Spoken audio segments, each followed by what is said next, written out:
healthy for you. Hey. Dan, I only want to get prepped. That's what I want to get.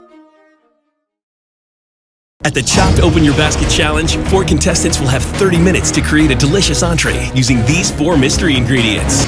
Dishes will be judged on taste, presentation, and creative use of the mystery ingredients. Time's up. Good evening, folks. Welcome to this week's version of Chopped. I'm your host, Akbar Cook, and today's contestants, we have Miss Salam versus Miss Bush. Clap it up for them, please. This week, mystery box consists of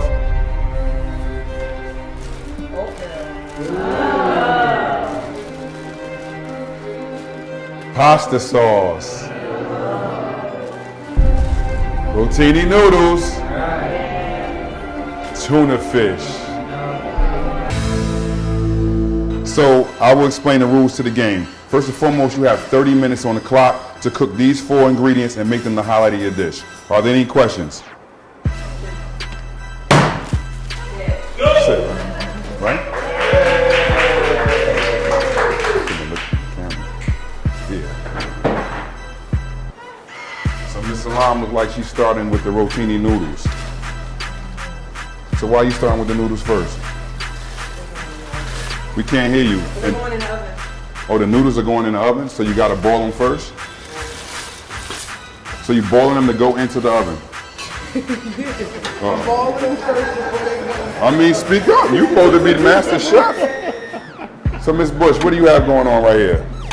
Started the noodles. I have some bouillon. Noodles cooked the longest, so that's why I want to start with it. Okay, and unlike Miss Salam, she has some oil in hers. My mother taught me that trick to keep the noodles from sticking together. So, Miss Salam, did you hear what I just said? It's a myth? Oh, okay. Miss Bush, she said you believe in myths. Okay. So you're starting with your tuna fish. What do you think you're going to do with the tuna fish? To get some of the water off of it. Okay, so you're going to drain it? All right.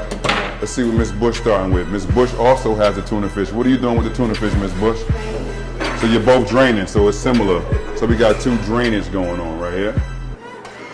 So do you prefer water or oil in your tuna fish? Water. Yeah, me too. It's healthier. Okay.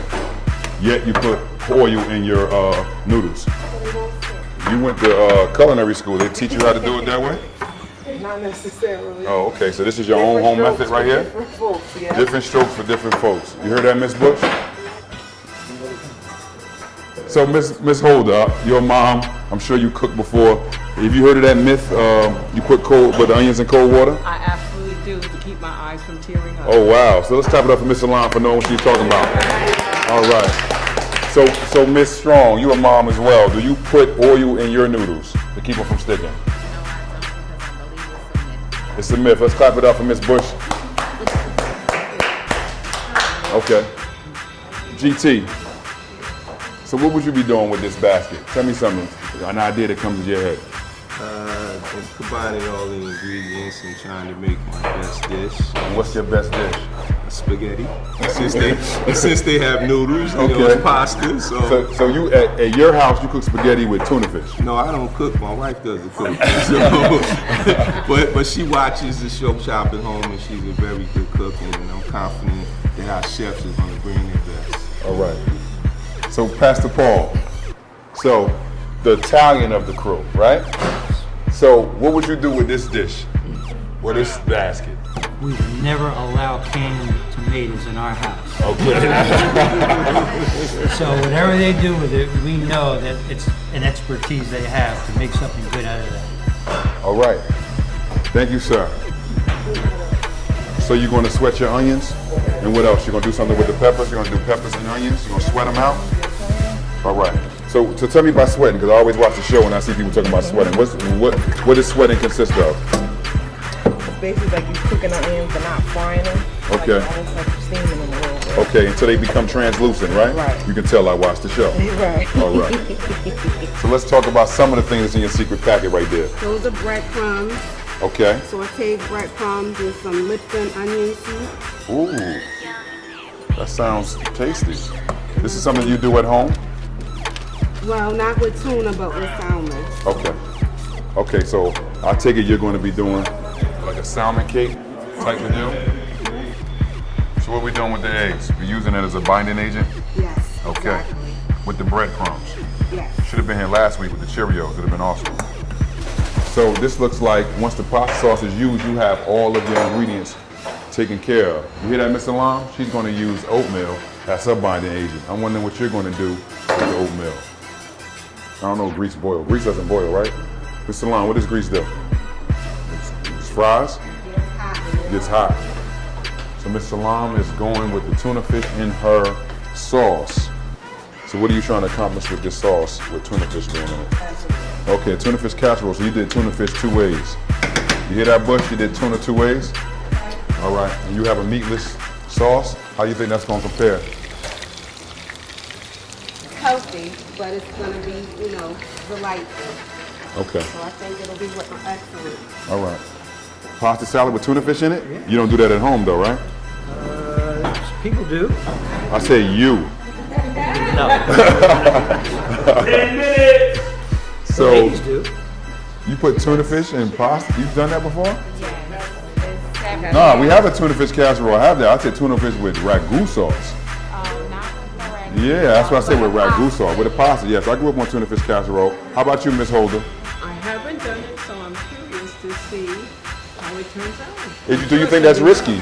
Because she already has a tuna fish casserole, but yet she decided to put it in her. She looks like an expert cook, Okay. so I'm willing to go with her confidence. All right. What's going to happen now that you just cut it on? So we clearly not used to working with electric stoves. You're just looking for a garnish? Right. So you're going to use, what is that? You're going to use some lime? This is a lime, and this is. So I always see, tell me something, on top, I always see that they always try to add acidity to the dish. Is this what you're going to do with this? You're going to add acidity to the dish? Okay, you're just looking for something to make the plate look good. That's what happens when you cook. Oh, stuff pops everywhere? If you're frying something, stuff pops. So That's what happens, right? You cook. it's looking like more of a goulash now. Is it going to stick together for the judges, or is it going to stay together? Or you hope, did you put enough oatmeal in it? Maybe not. You can Because see it's it. it's like it's maybe falling apart. We're going to see. We hope it makes it to the plate. So the great thing about the tuna fish though, it's already cooked, so you're just trying to get like a nice browning to it. So Ms. Bush has started plating, Ms. Salam. What do you think about that? You still think about garnishes? Okay. 3 minutes! 3 minutes, and Ms. Bush still having technical difficulties with one of her tuna fish fritters. So in reference to shape, Ms. Bush, does it matter if it's round or a rectangle? We're just making it do what it do. You should be plating, folks, if you haven't done so already. So what was your inspiration for cheddar cheese out the can? Was it that most kids have cheese whiz at the crib? Oh, okay. Did you taste it? Because you said you only know it was done if you tasted it. You tasted it already? Because I seen you just take it out the pan and put it right on the plate. I tasted it before I put it in the pan. Oh, so it was done then? I don't think the cameraman caught that, but okay. All right. Okay, we're going to rewind the tape on that one. Because judges, just eat the tuna fish casserole later. Let it cook some more on the plate. Mr. Mom, you made your 5th one? Your 5th plate.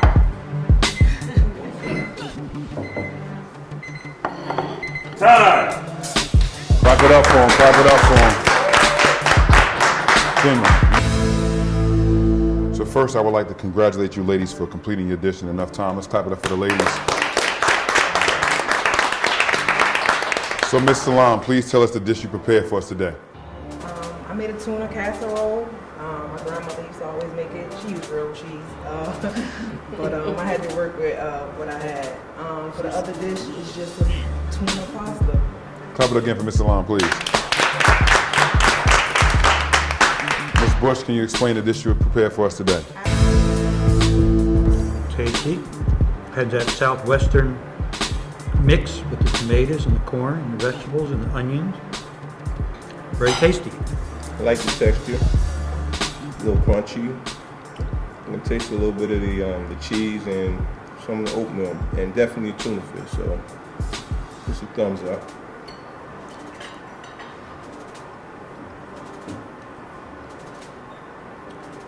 It's tasty. You taste the tuna. Don't taste no oatmeal. It's good. Tastes more like a spaghetti with tuna in it. Tasty. It's creamy, tasty, distinct tuna flavor. It's really good. It's good. Flavorful.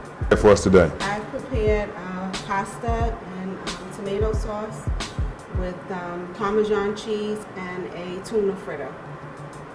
Clap it up again for Ms. Bush. I can see where you transformed the canned tomato sauce with some spices. You did a good job with that. I think the cheese always adds a good taste to it, and it's very flavorful. And the noodles are done just right. They're not soggy, they're not hard. So it's very good. It's moist. It tastes the it's like barbecue sauce. There's barbecue sauce in it. But it's tasty. It really is.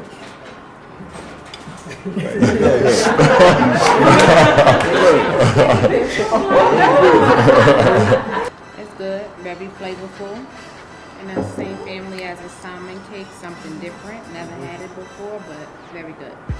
It is very flavorful. It's tasty. I can taste the crunch, which is great, and the sweetness. It's very good. It's very good. Okay, folks, so I want to talk about Miss Salam's dish. She prepared two things for us, a tuna fish casserole and a Southwest style type pasta. So let's start with the tuna fish casserole. Flavorful. You can taste most of the ingredients.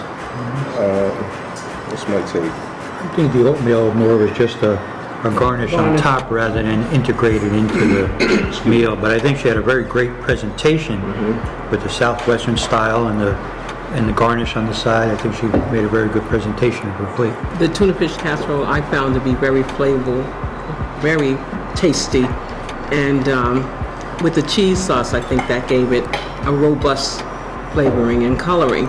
And I think her presentation was very good. Presentation was nice. Both dishes were flavorful. You taste the tuna in both. You don't taste the oatmeal in neither one, but overall, both dishes have flavor and taste good. Okay, so let's talk about the Southwest style pasta with tuna fish in it.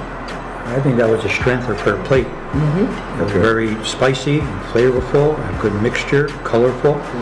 The noodles were done just right. I think that was her home run. How do you feel about tuna fish inside as a meat? It's not overpowering. I think the spices of the vegetables picked everything up good. GT?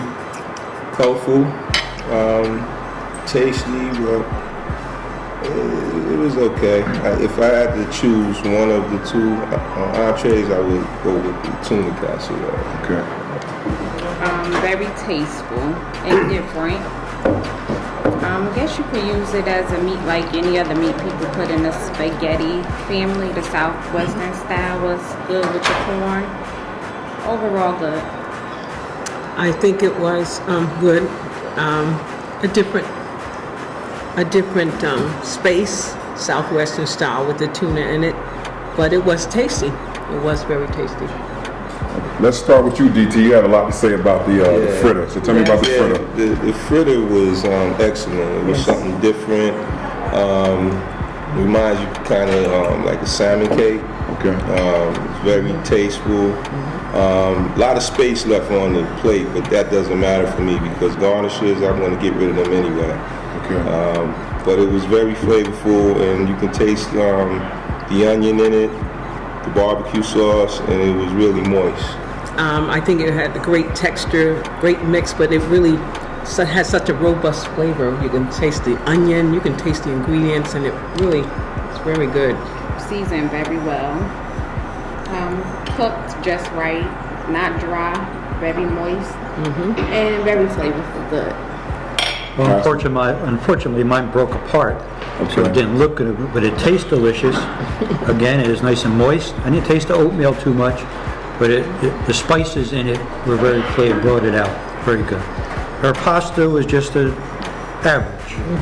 It wasn't standout compared to the southwestern style. So, but I think she did wonders with the tomato sauce in the can, with the spices she added to it. She did transform it, but it was just an add-on to the plate. For her home run, I think it's her.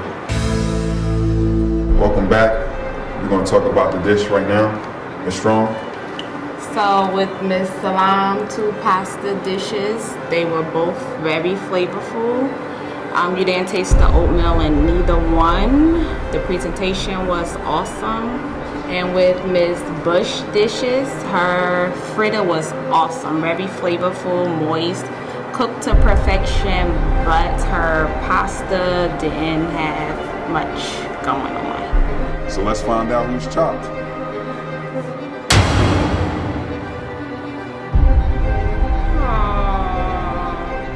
Competitive match. I thought I was the winner, but next time. Well, Ms. Salam, we enjoyed your plate very much.